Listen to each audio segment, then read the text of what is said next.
Hello guys, അങ്ങനെ ദേവ് ഹോസ്പിറ്റലിൽ വെച്ച് ആദ്യയും വിമലമ്മയും കാണുന്നുണ്ട്. അവിടെ വെച്ച് ആ ഞെട്ടിക്കുന്ന സത്യം ദേവ് മനസ്സിലാക്കാണ്. വിമലമ്മ ചേച്ചിയും സച്ചേട്ടനെയും ചതിക്കുമായിരുന്നെന്നും ശ്രുതിയുടെ സ്വന്തം അമ്മയാണ് വിമലമ്മ എന്നും ശ്രുതി നൊന്ത് പ്രസവിച്ച ചോരയാണ് ആദ്യം എന്നുള്ള സത്യവും ഞെട്ടലോടെ തിരിച്ചറിയാണ് ദേവു. ഇത് കേട്ടിട്ടും ദേവുവിന് വിശ്വസിക്കാൻ പറ്റുന്നില്ല കേട്ടോ. പക്ഷെ പല കാര്യങ്ങളും കൂട്ടിച്ചേർത്ത് വായിച്ചപ്പോ ദേവുവിന് എന്തൊക്കെയോ സത്യങ്ങൾ അതിലുണ്ടെന്ന് തോന്നുകയാണ്. അക്കൗണ്ട് സെക്ഷനിൽ ഇരിക്കുന്ന ദേവുവിന്റെ ആ ഭാഗത്തോട്ടായിട്ട് ആദ്യം നടന്നു വരുന്നുണ്ട് കേട്ടോ. വെറുതെ ആ വരാന്തയിലൂടെ അങ്ങോട്ടും ഇങ്ങോട്ടും നടക്കാണ്. ആ സമയത്താണ് ആദ്യയെ പെട്ടെന്ന് തന്നെ ദേവു കാണുന്നത്. ദേവുവിനാണെന്നുണ്ടെങ്കിൽ ആദ്യയെ നന്നായിട്ട് അറിയാം. ആദ്യയെ മാത്രമല്ല വിമലമ്മയെ അറിയാം. ആദ്യയെ കണ്ട പാടത്തന്നെ ദേവുവിന് ആദ്യം മനസ്സിലാവുന്നുണ്ട് കേട്ടോ. അപ്പൊ തന്നെ ദേവു ആദ്യയുടെ അടുത്തോട്ട് ചെല്ലുന്നുണ്ട്. അവിടെ നിന്നാണ് ദേവു സത്യങ്ങളെല്ലാം മനസ്സിലാക്കുന്നത്. ആദ്യയോടൊപ്പം വിമലമ്മയെ കാണാൻ വേണ്ടി വിമലമ്മയുടെ മുറിക്കകത്തോട്ട് ചെല്ലുന്ന ദേവു കാണുന്നത് കരഞ്ഞു കലങ്ങിയ കണ്ണുകൊണ്ട് അമ്മയെ കെട്ടിപ്പിടിച്ച് നിൽക്കുന്ന ശ്രുതിയാണ്. അമ്മയെന്ന് പറഞ്ഞ് കരഞ്ഞുകൊണ്ട് എന്തൊക്കെയോ ശ്രുതി അമ്മയെ കെട്ടിപ്പിടിച്ച് ഓരോന്ന് പറയുന്നുണ്ട്. എന്തായാലും ശ്രുതിയുടെ കാര്യത്തിൽ കയറി ഇടപെടുന്നത് ശരിയല്ലെന്ന് മനസ്സിലാക്കിയ ദേവു ഇതിൽ എന്തൊക്കെയോ പന്തികേടുണ്ടെന്ന് മനസ്സിലാക്കി അവിടുന്ന് മാറി നിൽക്കാൻ കേട്ടോ. പെട്ടെന്ന് തന്നെ ആദ്യം അകത്തോട്ട് കയറുന്നുണ്ട് കേട്ടോ. എന്നിട്ട് പിന്നിലോട്ട് തിരിഞ്ഞു നോക്കുമ്പോഴേക്കും ദേവു അവിടുന്ന് പോയിട്ടുണ്ട്. അങ്ങനെ ദേവുവിനെ അവിടെയൊക്കെ അന്വേഷിക്കുന്നുണ്ട് കേട്ടോ ആദി. അങ്ങനെ ദേവു സത്യങ്ങളെല്ലാം തന്നെ തിരിച്ചറിയുന്നുണ്ട്. എങ്ങനെയാണ് ദേവു സത്യങ്ങൾ തിരിച്ചറിഞ്ഞതെന്ന് അറിയണ്ടേ. സത്യങ്ങളെല്ലാം തിരിച്ചറിഞ്ഞ പാടെ തന്നെ വലിയൊരു ഭാരം നെഞ്ചത്ത് കയറ്റി വെച്ച രീതിയിലാണ് കേട്ടോ ദേവുവിന്റെ പ്രതികരണം. അപ്പൊ തന്നെ ദേവു ചേച്ചിയെ വിളിച്ചോണ്ട് പുറത്ത് വെച്ച് കാണാന്ന് പറയുന്നുണ്ട്. എത്രയും പെട്ടെന്ന് ചേച്ചിയുടെ എല്ലാ തിരക്കും മാറ്റി വെച്ചിട്ട് എനിക്ക് ചേച്ചിയെ കണ്ടേ പറ്റൂന്ന് പറയാണ് ദേവു. ദേവുവിന്റെ എല്ലാ ജോലികളും തീർത്ത് ദേവു ഹോസ്പിറ്റലിൽ നിന്ന് നേരത്തെ തന്നെ ഇറങ്ങാൻ കേട്ടോ ചേച്ചിയെ കാണാൻ വേണ്ടി. പിന്നെ കാണിക്കുന്നത് സത്യങ്ങളെല്ലാം തിരിച്ചറിഞ്ഞ് ഞെട്ടലോടെ നിൽക്കുന്ന രേവതിയാണ്. അപ്പൊ നമുക്ക് ഈ ഒരു മുഴുവൻ എപ്പിസോഡ് കണ്ടാലോ? എന്നാൽ നമുക്ക് ഈ ഒരു എപ്പിസോഡിലോട്ട് കിടക്കാം. ഈ എപ്പിസോഡിന്റെ ആദ്യത്തെ തന്നെ കാണിക്കുന്നത് ശ്രുതിയാണ്. ശ്രുതി രണ്ടാം നാള് അമ്മയുടെ വിവരം അന്വേഷിക്കാൻ വേണ്ടി ഹോസ്പിറ്റലിലോട്ട് വരുന്നത് കാണിക്കുന്നുണ്ട്. അങ്ങനെ വിമലമ്മയും ആദ്യമുള്ള മുറിയിലേക്ക് കയറുകയാണ് കേട്ടോ. വിമലമ്മ കിടക്കയിൽ തന്നെ എഴുന്നേറ്റ് ഇരിക്കുന്നുണ്ട്. ആദ്യമാണെങ്കിൽ ഫ്രൂട്ട്സ് ഒക്കെ തൊലിച്ചു കൊടുക്കുന്നുണ്ട് കേട്ടോ. അമ്മേ, മോനെ ആദി. അമ്മേ, അമ്മ വന്നോ? ആ കല്യാണി, നീയായിരുന്നോ? ഞാൻ കരുതി വേറെ ആരെങ്കിലും ആയിരിക്കുമെന്ന്. ഒന്ന് പേടിച്ചു പോയി. അതെന്തിനാ അമ്മ പേടിക്കുന്നത്? ഒന്നും പറയാൻ പറ്റില്ല. ഈ കഥക് തുറന്നോണ്ട് ആരെപ്പ എങ്ങനെ വരുമെന്ന് പറയാൻ പറ്റുമോ? അമ്മ എന്താ ഉദ്ദേശിക്കുന്നത്? ഞാനൊന്നും ഉദ്ദേശിച്ചില്ല. എനിക്ക് മനസ്സിലായി. ആ സച്ചിയുടെയും രേവതിയുടെയും കാര്യമല്ലേ? അവരെങ്ങനെയെങ്കിലും മണത്തറിഞ്ഞ് അമ്മ ഈ ഹോസ്പിറ്റലിൽ ഉണ്ടെന്ന് കണ്ടെത്തും. പിന്നെ അത് കണ്ടെത്താൻ എളുപ്പമാണല്ലോ. ഇവിടെ ഇപ്പോൾ ഒരുത്തിയും കൂടി ഉണ്ട് ഹോസ്പിറ്റലിൽ. എല്ലാ കാര്യവും അവളെ വിളിച്ച് അറിയിച്ചു കൊടുക്കാൻ. നീ എന്തൊക്കെയാ കല്യാണി ഈ പറയുന്നത്? എനിക്കൊന്നും മനസ്സിലാവുന്നില്ല. അമ്മേ, ആ രേവതിയില്ലേ, അവളുടെ അനിയത്തി ദേവു. അവളീ ഹോസ്പിറ്റലിൽ എന്തോ ജോലിക്ക് കയറിയിട്ടുണ്ട്. അതിപ്പോ എനിക്ക് വലിയ തലവേദന ആയിരിക്കുക. അതെന്താ? ഞാൻ അമ്മയോട് ഈ കാര്യം പറയാതിരുന്നതാ. അമ്മയും കൂടി വിഷമിപ്പിക്കേണ്ടെന്ന് കരുതിയിട്ട്. 1-2 ദിവസം മുമ്പേ എൻ്റെ ചെക്കപ്പ് നടത്താൻ വേണ്ടി ഞാൻ വീണ്ടും രാജലക്ഷ്മി മാഡത്തെ കാണാൻ വേണ്ടി ഹോസ്പിറ്റലിൽ വന്നിരുന്നു. ഞാൻ അവരെ കാണാൻ പോകുന്നത് കണ്ട് സംശയം തോന്നിയിട്ട് ഈ ദേവു ഒരു നഴ്സിനോട് കാര്യമൊക്കെ തിരക്കി. അവരാണെന്നുണ്ടെങ്കിൽ എൻ്റെ രഹസ്യം എല്ലാം ചോർത്തി കൊടുത്തു. അയ്യോ, അപ്പൊ അവര് സത്യമൊക്കെ അറിഞ്ഞില്ലേ? അറിഞ്ഞു. എല്ലാ സത്യവും ആ നേഴ്സ് ദേവുവിന് ചോർത്തി കൊടുത്തു. അവളത് അതേപടി അവളുടെ ചേച്ചിക്കും ചോർത്തി കൊടുത്തു. അയ്യോ, എന്നിട്ട് എന്താ ഉണ്ടായത്? എന്തുണ്ടാവാന്? വീട്ടിലെല്ലാവരും വിവരം അറിഞ്ഞു. അവൾ ഒന്നാന്തരം കേടിയമ്മേ. അവളെ ഞാൻ വിശ്വസിക്കരുതെന്ന് 1000 വട്ടം അമ്മയോട് പറഞ്ഞിട്ടില്ലേ? അവൾ ഈ സത്യം അറിഞ്ഞപ്പോഴേ എല്ലാവരും വിവരം അറിയിച്ചു. അവളെ കേട്ടതും കേൾക്കാത്തതും എല്ലാം കൂടി കൂട്ടി വായിച്ച് കെട്ടി ഇണക്കിക്കൊണ്ട് ഒരു വലിയ കഥ തന്നെ എന്നെ പറ്റി തുറന്നു വിട്ടു. അയ്യോ, അങ്ങനെയൊന്നും രേവതി മോൾ ചെയ്യില്ലല്ലോ. ഓ, എന്ത് പറഞ്ഞാലും അമ്മയ്ക്ക് എന്നോടല്ലല്ലോ സ്നേഹം, എവിടുന്നോ വന്നിയ ഒരുത്തിയോടല്ലേ. കല്യാണി, നീ എന്താ ഇങ്ങനെയൊക്കെ പറയുന്നത്? ഒരുപാട് സാഹചര്യത്തിൽ എന്നെ സഹായിച്ചിട്ടുള്ള കുട്ടിയാണത്. അതിനെ ഞാൻ എങ്ങനെയാ വെറുക്കുക? നീ വെറുക്കുന്നത് പോലെ എനിക്ക് വെറുക്കാനാവില്ല. എനിക്ക് രേവതിയെ ഇഷ്ടമല്ല. അതുകൊണ്ട് അമ്മയ്ക്കും രേവതിയെ വലിയ താല്പര്യമൊന്നും പാടില്ല. കല്യാണി, നീ ആരോട് വേണമെങ്കിലും ശത്രുത കാണിച്ചോ, പക്ഷെ അതിലോട്ടൊന്നും എന്നെ വലിച്ചിടരുത്. ദേ, അങ്ങോട്ട് നോക്ക്. ഇത് നിന്റെ മകനാ. ഈ മകന് ഞാൻ ഉള്ളോടത്തോളം ഒരു തണലുള്ളൂ. അത് കഴിഞ്ഞാ നീയാണ് ഇവന്റെ തണല്. അങ്ങനെ ആരോരും ഇല്ലാതാക്കിയിട്ട് നീ ഇവനെ ഉപേക്ഷിക്കരുത്. അച്ഛനും അമ്മയും ഇല്ലാത്ത കുട്ടിയെ പോലെ അനാഥയാക്കി ഇവനെ വളർത്തരുത്. അമ്മ എന്തൊക്കെയാ അമ്മേ പറയുന്നത്? ഞാൻ ഉള്ളോടത്തോളം കാലം എൻ്റെ ആദിക്ക് ആരും ഇല്ലാതിരിക്കും അമ്മേ. എനിക്കറിയാം കല്യാണി, നീ ഇവനെ പൊന്നുപോലെ നോക്കുമെന്ന്. അതിനുള്ള സന്ദർഭം ഒത്തു വരാഞ്ഞിട്ടാണെന്നും. പക്ഷേ നീ എത്രയും പെട്ടെന്ന് ഈ അമ്മയ്ക്ക് എന്തെങ്കിലും സംഭവിക്കുന്നതിന് മുമ്പ് ഇവന്റെ കാര്യത്തിൽ ഒരു തീരുമാനം എടുക്കണം. ഇത് തന്നെ എന്തിനാ അമ്മ 1000 വട്ടം പറയുന്നത്? അതിലൊരു തീരുമാനം എടുക്കാന്ന് ഞാൻ പറഞ്ഞതല്ലേ. അമ്മ ഇങ്ങനെ കരഞ്ഞ എനിക്ക് സന്തോഷത്തോടെ വീട്ടിലോട്ട് മടങ്ങാൻ പറ്റുമോ? മോനെ ആദി, അമ്മൂമ്മയുടെ കാര്യമൊക്കെ നോക്കുന്നില്ലേ? ഞാൻ അമ്മൂമ്മയെ നല്ലപോലെ നോക്കുന്നുണ്ട്. അവൻ എന്നെ പൊന്നുപോലെയാ നോക്കുന്നത്. പക്ഷേ ഈ പ്രായത്തിൽ ചെയ്യാൻ പറ്റുന്നതിന് കണക്കൊക്കെ ഇല്ലേ? എന്നാലും അവൻ വലിയവർ ചെയ്യുന്ന പോലെ എനിക്ക് എന്തെല്ലാം ചെയ്തായിരുന്നു. പക്ഷെ എൻ്റെ മോളെയാ എനിക്ക് കൂടെ കിട്ടാത്തത്. അമ്മ വിഷമിക്കാതിരിക്കേ. നമുക്ക് എന്തെങ്കിലും ഒരു മാർഗം ഉണ്ടാക്കാമേ. അമ്മ എന്തെങ്കിലും കഴിച്ചോ? ഇല്ല. അപ്പോൾ ആദ്യമൊന്നും കഴിച്ചു കാണില്ലല്ലോ. ആദിക്ക് വേണ്ടി ഞാൻ നല്ല ബിരിയാണി കൊണ്ടുവന്നിട്ടുണ്ട്. അമ്മയ്ക്ക് ഞാൻ കഞ്ഞിയാ ക്യാൻറ്റീന്ന് വാങ്ങിച്ചത്. ഈ സമയത്ത് ഇതൊന്നും കഴിക്കാൻ പാടില്ലല്ലോ. അത് നന്നായി. ഇവൻ രാവിലെ ഒന്നും കഴിച്ചിട്ടില്ല. അയ്യോ, ആദ്യം ഒന്നും രാവിലെ കഴിച്ചില്ല അമ്മേ. ഇല്ല. ആരാ മോളെ ഇവൻ എന്തെങ്കിലും വാങ്ങിച്ചു കൊടുക്കാൻ ഇവിടെ? അമ്മേ, ഞാൻ വീട്ടിൽ നിന്ന് ഇറങ്ങാൻ വേണ്ടി കുറച്ച് ലേറ്റായി പോയി. അതൊന്നും കുഴപ്പമില്ല. നീ എന്തെങ്കിലും കഴിച്ചോ കല്യാണി? എനിക്ക് ഒന്നും ഇതുവരെ കഴിക്കാൻ പറ്റിയില്ല അമ്മേ. അയ്യോ, നിനക്ക് എന്തെങ്കിലും സംഭവിക്കില്ലേ മോളെ? എന്തെങ്കിലും കഴിച്ചിട്ട് വേണ്ട വീട്ടിൽ നിന്ന് വരാൻ. നിങ്ങളിവിടെ വിശന്ന വയറുമായിട്ട് നിൽക്കുമ്പോൾ ഞാൻ എങ്ങനെയാ അമ്മേ കഴിക്കുക? മോളെ, അതൊന്നും നീ ആലോചിക്കണ്ട. ഞങ്ങൾ എങ്ങനെയെങ്കിലുമൊക്കെ ജീവിക്കും. പക്ഷേ മോളുടെ ആരോഗ്യം നോക്കണം. ഇവിടെ കുറച്ച് ഫ്രൂട്ട്സ് ഇരിപ്പുണ്ടായിരുന്നു. അതാ ഞാൻ അവനെടുത്ത് കൊടുത്തത്. അവൻ അതുകൊണ്ട് പെട്ടെന്നൊന്നും വിശക്കില്ല. ഇത് പറഞ്ഞുകൊണ്ടിരിക്കുന്ന സമയത്താണ് കേട്ടോ ആദ്യം പുറത്തോട്ട് പോകുന്നത്. ആദ്യം അങ്ങനെ വരാന്തയിലൂടെ അങ്ങോട്ടും ഇങ്ങോട്ടും നടക്കുന്നുണ്ട് കേട്ടോ. അപ്പോഴാണ് ശ്രുതിയുടെ ഫോണിലേക്ക് ശ്രുതി വിളിക്കുന്നത്. അമ്മേ, ശ്രുതി വിളിക്കുന്നുണ്ട്. ഇതും പറഞ്ഞുകൊണ്ട് ശ്രുതി ആ ഫോൺ അറ്റൻഡ് ചെയ്യുന്നുണ്ട് കേട്ടോ. ഹലോ. ശ്രുതി, നിന്നെ വിളിച്ചിട്ട് കിട്ടുന്നില്ലല്ലോ. നീ ഇത് എവിടെയാ? എന്താ ശ്രുതി കാര്യം? വേറെ പ്രത്യേകിച്ചൊന്നുമില്ല. ഇവിടെ കുറച്ച് അധികം ക്ലയൻസ് വരുന്നുണ്ട്. നിനക്ക് അവിടെ തിരക്കില്ലെങ്കിൽ ഒന്ന് നീ ഇങ്ങോട്ട് വാ. അത് പിന്നെ ശ്രുതി, എനിക്കിവിടെ കുറച്ച് തിരക്കുണ്ട്. അല്ല, നീ അതിന് പാർലറിലില്ലല്ലോ. പിന്നെ നീ എവിടെ പോയതാ? അതിങ്ങനെ ശ്രുതി അറിഞ്ഞു? ഞാൻ മീരയെ വിളിച്ച് അന്വേഷിച്ചിരുന്നു. ഇന്ന് നിന്നെ കണ്ടിട്ടില്ലെന്നാ പറഞ്ഞത്. പാർലറിലോട്ട് ചെന്നിട്ടില്ലെന്നും പറഞ്ഞു. അയ്യോ ശ്രുതി, ഞാനത് പറയാൻ വിട്ടതാ. ഇന്ന് പാർലറിൽ ചെന്നപ്പോഴേ ഒരു ക്ലയന്റ് പെട്ടെന്ന് വിളിച്ചു പറഞ്ഞു അവർക്കൊരു ഫംഗ്ഷൻ ഉണ്ട്, അതിന് പെട്ടെന്ന് വീട്ടിലോട്ട് ചെല്ലാൻ പറഞ്ഞു. വീട്ടിൽ വെച്ച് മേക്കപ്പ് ചെയ്താൽ മതിയെന്നാ പറഞ്ഞത്. അതുകൊണ്ട് ഞാനിപ്പോൾ അവരുടെ വീട്ടിലോട്ട് വന്നിരിക്കുക. ഓ ഓ അങ്ങനെയാണോ? അപ്പൊ പിന്നെ പെട്ടെന്നൊന്നും ഇങ്ങോട്ട് വരാൻ പറ്റില്ലല്ലോ ശ്രുതി. അതെ, അതുകൊണ്ട് പെട്ടെന്ന് അങ്ങോട്ട് വരാൻ പറ്റില്ല. ശരി, ഒരു കാര്യം ചെയ്യാം. ഈ തൽക്കാലം അവിടുത്തെ തിരക്കൊക്കെ കഴിഞ്ഞിട്ട് വന്നാ മതി. ശരി ശ്രുതി. പിന്നെ എനിക്കൊന്ന് ഹോസ്പിറ്റലിൽ പോണം. ഹോസ്പിറ്റലിലോ? എന്തിന്? ശ്രുതിക്ക് എന്താ പറ്റിയത്? അയ്യോ, എനിക്കല്ല, എൻ്റെ ഒരു ഫ്രണ്ടിനാ. ഫ്രണ്ടിനോ? ഏത് ഫ്രണ്ടിന്? എന്റെ ശ്രുതി ഇവിടെ ഒന്നും വരാറില്ലേ? എൻ്റെ ഒരു ക്ലയന്റും ഫ്രണ്ടും കൂടി അവന്. ആരാന്ന് പറ ശ്രുതി. നമ്മുടെ സതീഷ്. സതീഷോ? സതീഷ് എന്തിനാ ഹോസ്പിറ്റലിൽ പോകുന്നേ? എന്തോ വയറിന് കാര്യമായിട്ട് ബുദ്ധിമുട്ടുണ്ട്. ഡോക്ടറെ കാണിക്കാനേ കരുതി. എന്നോടൊന്ന് കൂടെ ചെല്ലുമെന്ന് ചോദിച്ചു. ഞാനാണെങ്കിൽ കാറെടുത്ത് അവനെ ഹോസ്പിറ്റലിൽ കൊണ്ടുപോകാന്നും പറഞ്ഞു. അയ്യോ, പെട്ടല്ലോ. ഇപ്പൊ ഇങ്ങോട്ട് വരുമല്ലോ. എന്താ ശ്രുതി? ഏയ് ഒന്നുമില്ല ശ്രുതി. നീയൊരു കാര്യം ചെയ്യേ. ഇവിടെ ഒരുപാട് കസ്റ്റമേഴ്സ് വന്ന് കാണില്ലേ? കാറിന്റെ കീ സതീഷിന് കൊടുത്തുവിട്. സതീഷ് ഹോസ്പിറ്റലിൽ പോയിട്ട് വന്നോളൂ. അയ്യോ, ഞാനും കൂടെ ചെല്ലാന്ന് പറഞ്ഞു. അവന് നല്ല ബുദ്ധിമുട്ടുണ്ടെന്നേ. ഇങ്ങോട്ട് വന്നു കഴിഞ്ഞാൽ പിന്നെ എന്നെ കാണുമല്ലോ. നീ എന്താ ശ്രുതി ഒന്നും പറയാത്തത്? അത് പിന്നെ അല്ല, ഈ ഹോസ്പിറ്റലിലോട്ട് തന്നെ വരണോ? വല്ല ക്ലിനിക്കിലോ മറ്റോ പോയാൽ പോരെ? അവന് ഹോസ്പിറ്റലിലോട്ട് തന്നെ വരണം എന്നാ പറയുന്നത്. കുറച്ച് ദിവസമായിന്നേ.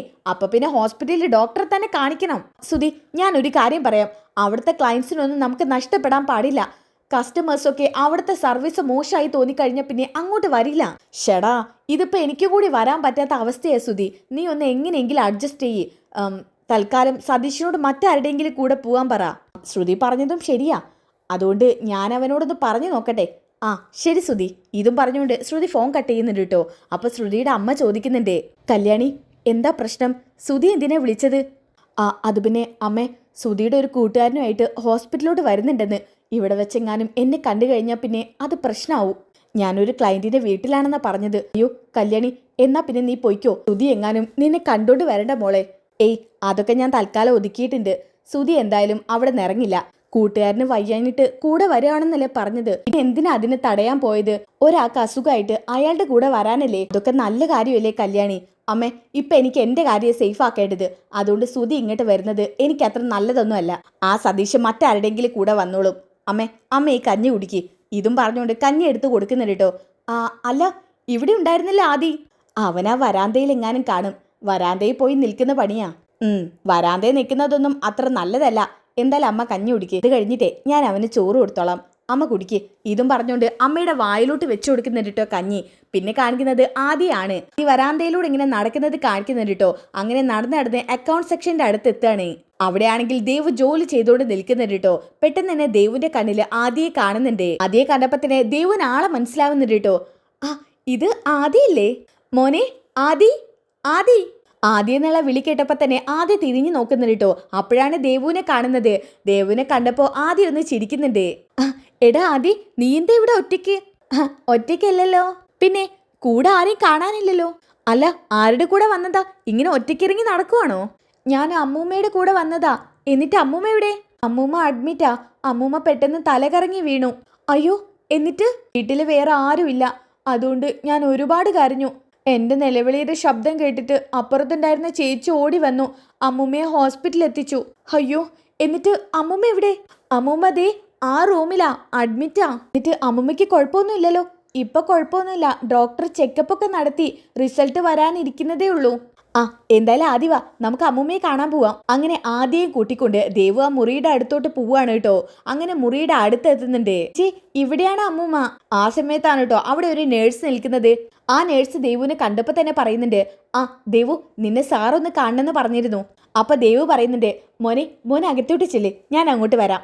എന്തിനാ എന്നെ കാണണമെന്ന് പറഞ്ഞത്? തോന്നുന്നു എനിക്ക് അറിഞ്ഞൂടാ. ദേവുവിനോട് അങ്ങോട്ട് ചെല്ലാൻ പറഞ്ഞു. ശരി, ഞാൻ അങ്ങോട്ട് ചെന്നോളാം. ഇതും പറഞ്ഞോണ്ട് വിമലമ്മയുള്ള മുറിയിലോട്ട് ചെല്ലാൻ നിൽക്കാൻ കേട്ടോ ദേവു. അങ്ങനെ തല ഉയർത്തി ആ റൂമിലോട്ട് ദേവു നോക്കുന്നുണ്ട് കേട്ടോ. അപ്പോഴാണ് അവിടെ ശ്രുതിയെ കാണുന്നത്. ശ്രുതിയെ കണ്ട പാടത്തിന് ഒരു നിമിഷം സ്റ്റക്കായി നിൽക്കാണ് ദേവു. ഇത് ശ്രുതി ചേച്ചിയല്ലേ? ഇവരെന്താ ഇവിടെ? അപ്പോഴാണ് കേട്ടോ ശ്രുതി വിമലമ്മയോട് പറയുന്നത്, അമ്മയുടെ കൂടെ ഞാനുണ്ട്. അമ്മയ്ക്കും ആദിക്കും ആരും ഇല്ലെന്ന് തോന്നരുത്. എന്റെ മനസ്സെപ്പോഴും അമ്മയുടെയും ആദിയുടെയും കൂടെയാ. എനിക്ക് പറ്റിയിരുന്നെങ്കിൽ ഞാൻ നിങ്ങളുടെ കൂടെ വന്ന് താമസിക്കുമായിരുന്നു. ഇത് കേട്ടപ്പോ ആകെ ഞെട്ടിത്തരിക്കാൻ കേട്ടോ ദേവു. അയ്യോ, ഇവരവരെ അമ്മയെന്നാണല്ലോ വിളിക്കുന്നത്. അപ്പോ ശ്രുതി ചേച്ചിയുടെ യഥാർത്ഥ അമ്മയാണോ ഇവര്? ഒന്നും അങ്ങോട്ട് വിശ്വസിക്കാൻ പറ്റുന്നില്ലല്ലോ. എന്തായാലും ഇപ്പൊ അവരകത്തുണ്ട്. അതുകൊണ്ട് അവരുടെ അടുത്തോട്ട് കയറി ചെല്ലുന്നത് അത്ര നല്ലതല്ല. വീണ്ടും എന്നെപ്പറ്റി എന്തെങ്കിലും പരാതി കൊടുത്തു കഴിഞ്ഞാൽ പിന്നെ അതെനിക്ക് വലിയ വിഷയം ഉണ്ടാക്കും. എന്തായാലും ഇപ്പൊ അങ്ങോട്ട് പോകണ്ട. ഇതും പറഞ്ഞുകൊണ്ട് പെട്ടെന്ന് ദേവു അവിടുന്ന് മാറുന്നുണ്ട് കേട്ടോ. ആ സമയത്താണ് ആദ്യം ഒന്നുകൂടി തിരിഞ്ഞ് പുറകിലോട്ട് നോക്കുന്നത്. അപ്പോൾ ദേവുവിനെ കാണുന്നില്ല കേട്ടോ. അങ്ങനെ ദേവുവിനെ കാണാത്ത കണ്ടിട്ട് ഡോറിന്റെ അടുത്തോട്ടൊക്കെ ചെന്ന് നോക്കുന്നുണ്ട്. ഇത് കണ്ട് ശ്രുതി ചോദിക്കുന്നുണ്ട്, ആദി നീ ഇതെവിടെ പോയിരുന്നു? അമ്മേ, ഞാൻ പുറത്തു പോയതാ. അങ്ങനെ പുറത്തോട്ടൊന്നും ഇറങ്ങി നടക്കണ്ട. വരാന്തയിലൂടെയൊക്കെ ഇറങ്ങി നടന്നാലേ ആരെങ്കിലും നിന്നെ പിടിച്ചോണ്ട് പോവും. ശരി അമ്മേ, പുറത്തിറങ്ങി നടക്കരുത് കേട്ടോ. ആ ശരി അമ്മേ. എന്നാ പിന്നെ ഇവിടെ ഇരിക്കേ. മോനെ, അമ്മ ബിരിയാണി വാരിത്തരാം. ശരി. ശ്രുതി ഒരു പൊതിയിലുണ്ടായിരുന്ന ബിരിയാണി അയക്കുന്നുണ്ട് കേട്ടോ. എന്നിട്ട് ഓരോ ഉരുളയായിട്ട് ആദ്യക്ക് വാരി കൊടുക്കുന്നുണ്ട്. ഇതൊക്കെ ഒരു സൈഡിൽ നിന്നുകൊണ്ട് ദേവു കാണുന്നുണ്ട് കേട്ടോ. ഇങ്ങനെ ശ്രദ്ധിച്ചോണ്ടിരിക്കുന്ന ദേവുവിനെ കണ്ടിട്ടാണ് ഓഫീസർ അങ്ങോട്ട് വരുന്നത്. അതെ, എന്താ ഇവിടെ പണി? സർ, ഞാൻ ഒന്നും പറയണ്ട. മറ്റുള്ളവരുടെ ലൈഫിലോട്ട് തലയിട്ട് നോക്കാൻ ഇയാൾക്ക് വലിയ താല്പര്യമാണെന്ന് തോന്നുന്നു. അയ്യോ, അങ്ങനെയല്ലേ സർ, അവരെന്റെ ബന്ധുക്കളാ. അവരെ വിവരം അറിഞ്ഞ് ഞാൻ ഇങ്ങോട്ട് വന്നതായിരുന്നു. അങ്ങനെയാണെങ്കിൽ നിനക്ക് കൊള്ളാം. സാറിനെ വിളിച്ചിരുന്നില്ലേ? സാറിനെ കാണാൻ വേണ്ടി ഞാൻ അങ്ങോട്ട് വരാനിരിക്കുമായിരുന്നു. അപ്പോഴാണ് ഞാൻ ഇവരെ കണ്ടത്. പറയാം, താൻ വാ.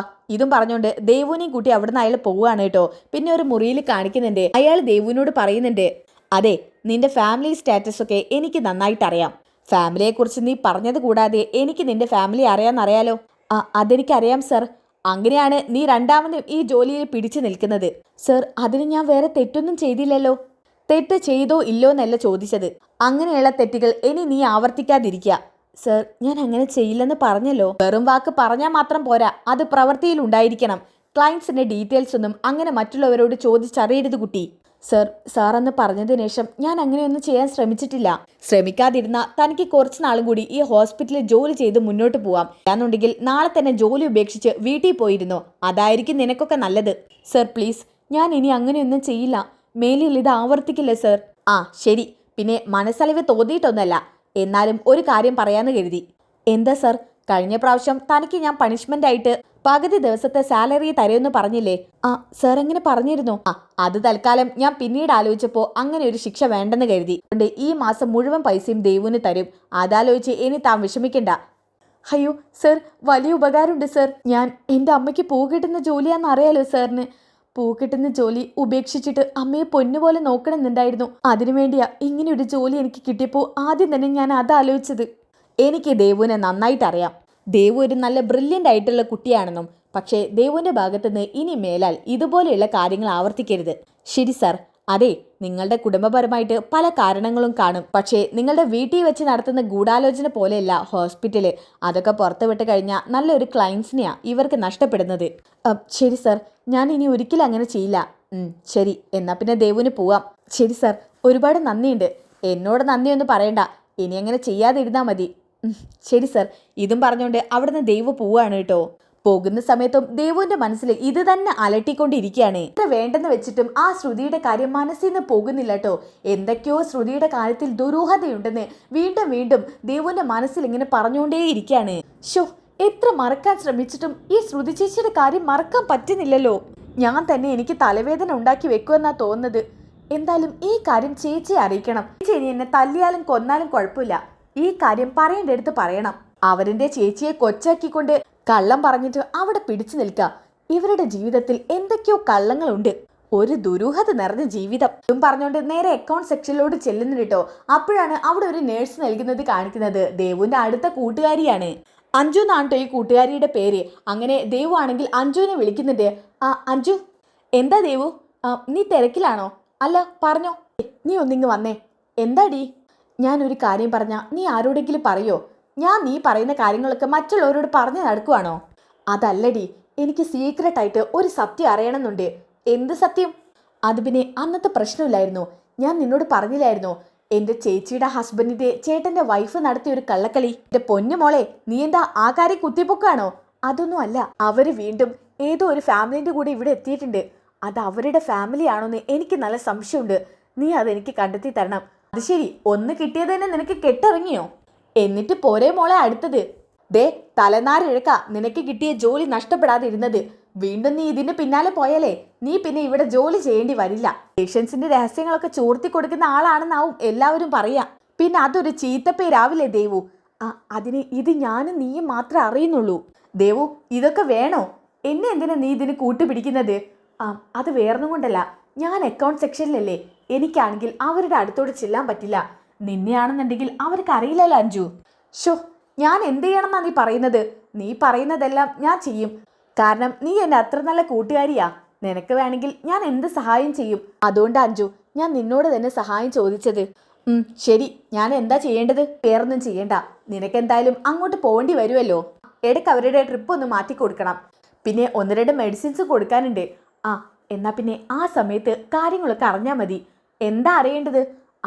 അവിടെ അഡ്മിറ്റ് ആക്കിയിരിക്കുന്ന സ്ത്രീയില്ലേ, അത് ഇവരുടെ അമ്മയാണോന്ന് എനിക്ക് നല്ല സംശയമുണ്ട്. പിന്നെ ഒരു കുഞ്ഞു പയ്യനും കാണും, അത് അവരുടെ മകനാണോന്ന് എനിക്ക് സംശയമുണ്ട്. ശരി, അത്രയല്ലേ ഉള്ളൂ. അത് ഞാൻ അറിഞ്ഞ് നിനക്ക് പറഞ്ഞു തരാം. ദേ, ഇത് ഞാനും നീ അല്ലാതെ വേറെ ആരും അറിയരുത്. അയ്യോ, ഞാൻ മറ്റാരോടും പറയില്ല, എൻ്റെ ജോലിയും കൂടി പോണേ കേസല്ലേ ഇത്. അതുകൊണ്ട് നീ ആരോടും പറയണ്ട. ചിരിക്കല്ലേ വല്ലാതെ. എന്തായാലും ഞാൻ പോയി നോക്കട്ടെ, ആരും അറിയാതെ കാര്യം ഡീൽ ചെയ്യാൻ പറ്റുമെന്ന് നോക്കാം. ശരി അഞ്ജു, വലിയ ഉപകാരമുണ്ട്. ഉപകാരമൊക്കെ വന്നിട്ട് മതി. ഇതും പറഞ്ഞുകൊണ്ട് അഞ്ജു നേരെ അവരുടെ റൂമിലോട്ട് ചെല്ലുന്നുണ്ട് കേട്ടോ. മാഡം, അപ്പൊ ശ്രുതി പറയുന്നുണ്ട് കേട്ടോ, ഡോക്ടർ വന്നില്ലേ? ഡോക്ടർ ഇന്ന് വരാൻ കുറച്ച് ലേറ്റ് ആവും. ഇപ്പൊ വരുമെന്നറിയോ? മിക്കവാറും വൈകിട്ടായിരിക്കും വരുന്നത്. അയ്യോ, അത്രയ്ക്ക് നേരമൊന്നും എനിക്കിവിടെ നിൽക്കാൻ പറ്റില്ലല്ലോ. എന്തു പറ്റി മാഡം? അത് പിന്നെ അമ്മയ്ക്ക് വീട്ടിൽ പോയാൽ കൊള്ളാമെന്നുണ്ട്.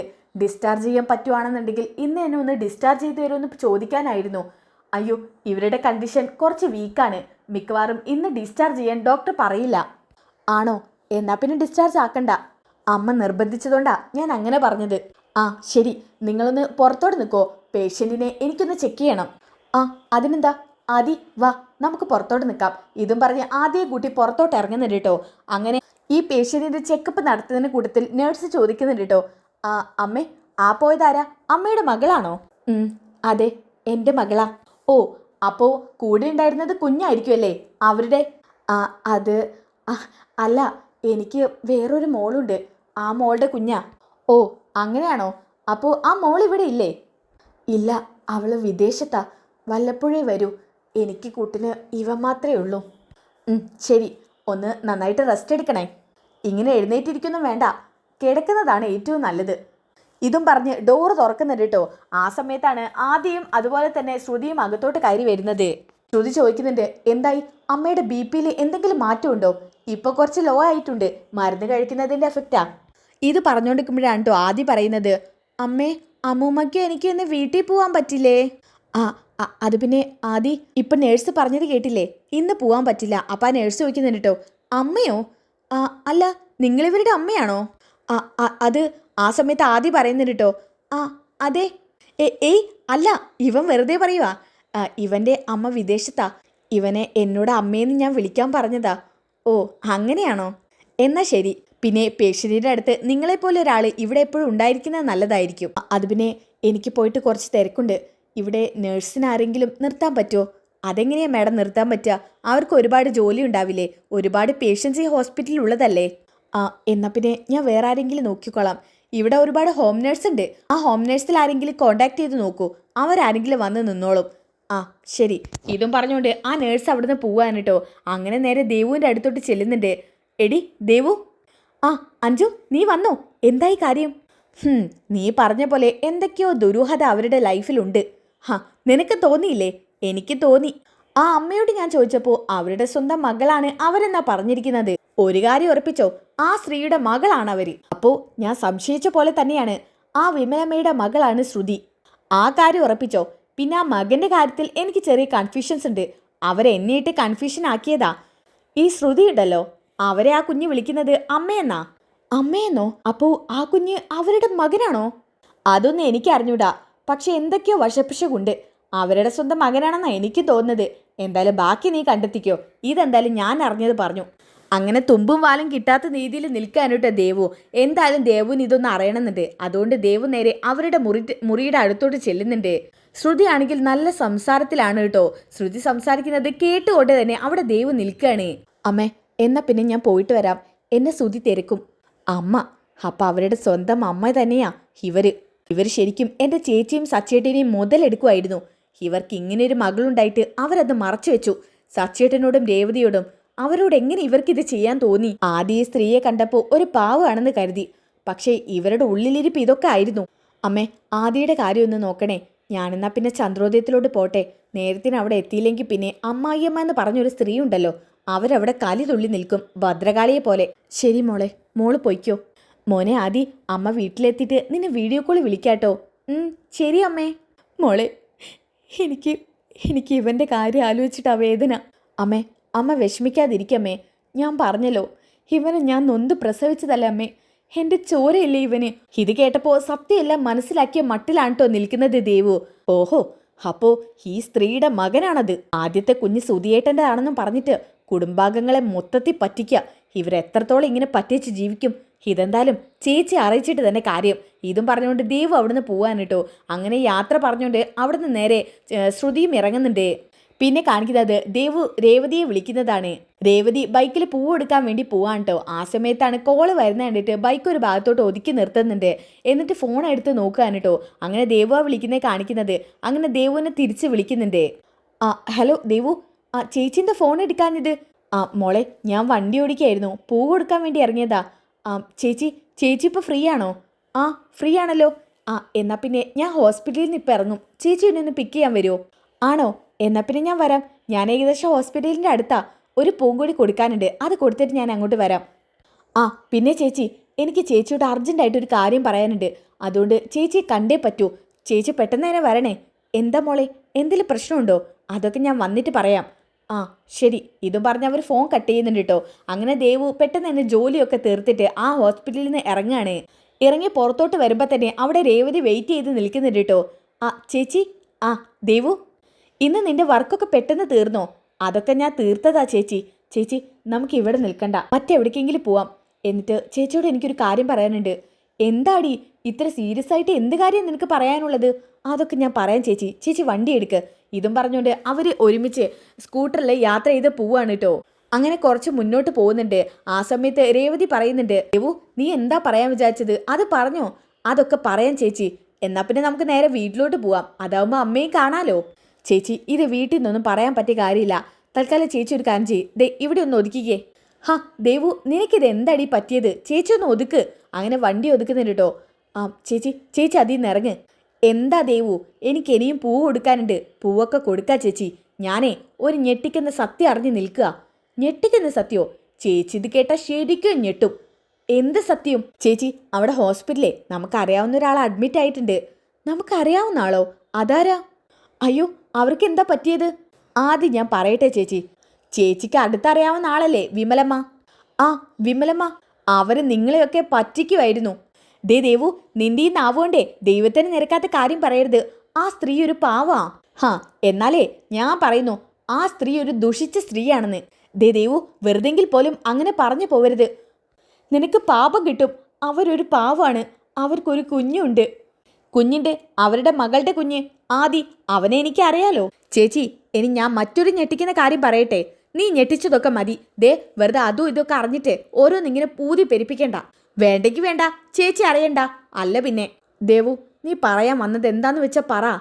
എന്നാ കേട്ടോ, നിങ്ങളുടെ വീട്ടിലെ ശ്രുതി ചേച്ചിയില്ലേ, പേരും കള്ളി, അവരുടെ ഒരു ഞെട്ടിക്കുന്ന സത്യം തന്നെ ഞാൻ വെളിപ്പെടുത്തി കുടുങ്ങി. പക്ഷെ ഇതെനിക്ക് പറയാതിരിക്കാൻ പറ്റില്ല. ഈ വിമലമ്മയുടെ സ്വന്തം ചോരയാണ്, അതായത് സ്വന്തം മകളാണ് ശ്രുതി ചേച്ചി. എന്തൊക്കെയാ ദേവു നീ പറയുന്നത്? നിനക്കെന്ത് പ്രാന്തായോ? ചേച്ചി, ഞാൻ എൻ്റെ കണ്ണുകൊണ്ട് കണ്ടതും കാതുകൊണ്ട് കേട്ടതുമായിട്ടുള്ള സത്യമാണ്.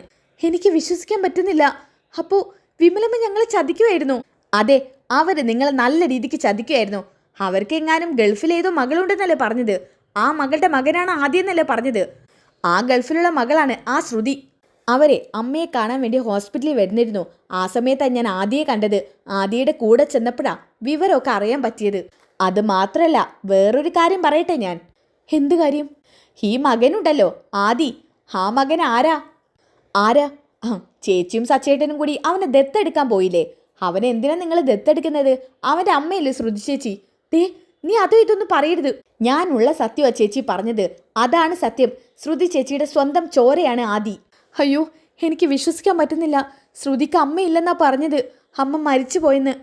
പിന്നെ അച്ഛൻ വേറൊരു ഭാര്യയെ കെട്ടി മലേഷ്യയിൽ സെറ്റിലാണെന്നും. ഇതൊക്കെ പച്ച കള്ളവാ ചേച്ചി. ചന്ദ്രോദയത്തിൽ കയറി പറ്റാനുള്ള ഒരു ഒന്നാന്തരം കള്ളം. ഇതൊക്കെ എല്ലാവരും അറിഞ്ഞു കഴിഞ്ഞാൽ എന്തായിരിക്കും ശ്രുതിയുടെ അവസ്ഥ? അത് തന്നെ എനിക്കും അറിയാത്തത്. എന്നാലും ശ്രുതിക്ക് ഇത്രയും വലിയ മകനുണ്ടോ? അതും ആദ്യമാണ് അവൻ്റെ മകനെന്ന്.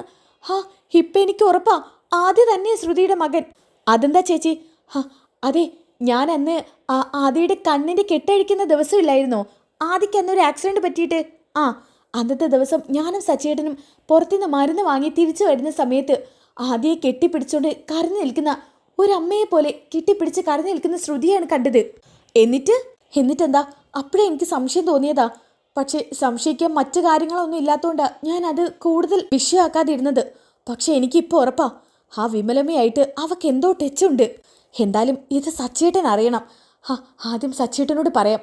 അല്ലാതെ ഈ സത്യം മറ്റാരും അറിയരുത്. അവളെക്കുറിച്ചുള്ള രഹസ്യങ്ങൾ കൂടുതൽ അറിഞ്ഞേ പറ്റൂ. ദേവു, നീ കയറ്. നിന്നെ വീട്ടിലാക്കിയിട്ട് എനിക്ക് പെട്ടെന്ന് സച്ചേട്ടൻ്റെ അടുത്തോട്ട് പോകണം. ശരി. പിന്നെ ഈ കാര്യങ്ങളൊക്കെ ഞാൻ പറഞ്ഞതൊന്നും ആരോട് പറഞ്ഞേക്കല്ലേ. 1-2 ദിവസം മുന്നേ ഞാൻ ചേച്ചിയോട് പറയാതിരുന്നതാ. ആ സംഭവം ഉണ്ടായില്ലേ ശ്രുതി ചേച്ചിയുടെ? അതിന് എന്നെ ഹോസ്പിറ്റലിൽ നിന്ന് പുറത്താക്കാൻ പോയതാ. അയ്യോ, എന്താ ദേവു നീ പറയുന്നത്? ആ ജോലി എങ്ങനെ കിട്ടിയതാണെന്ന് നിനക്ക് അറിഞ്ഞൂടെ? അതെനിക്കറിയാം ചേച്ചി. അതുകൊണ്ടാണല്ലോ ഞാൻ അങ്ങനെ പറഞ്ഞത്. ഒരു വിധത്തിന് എനിക്ക് ആ ജോലി തിരികെ കിട്ടിയത്. അതുകൊണ്ട് എനിക്ക് ദോഷമൊന്നും ഉണ്ടാവാത്ത രീതിയിൽ വേണം ചേച്ചി ഇത് കൈകാര്യം ചെയ്യാൻ. ശരി. മോളെ, നീ മറ്റുള്ള കാര്യത്തിലൊന്നും ഇതുപോലെ ഫോക്കസ് ചെയ്യരുത്. നീ നിന്റെ ജോലി വേണം ഫോക്കസ് ചെയ്യാൻ വേണ്ടിയിട്ട്. നമുക്ക് ഈ ജോലിയും കൂടി പോയി കഴിഞ്ഞാൽ പിന്നെ മറ്റ് നിവർത്തി ഒന്നും ഉണ്ടാവില്ല. ശരി ചേച്ചി. ചേച്ചി വണ്ടി എടുക്ക്. എനിക്ക് വണ്ടിയൊന്നും എടുക്കാൻ പറ്റുന്നില്ല ദേവു.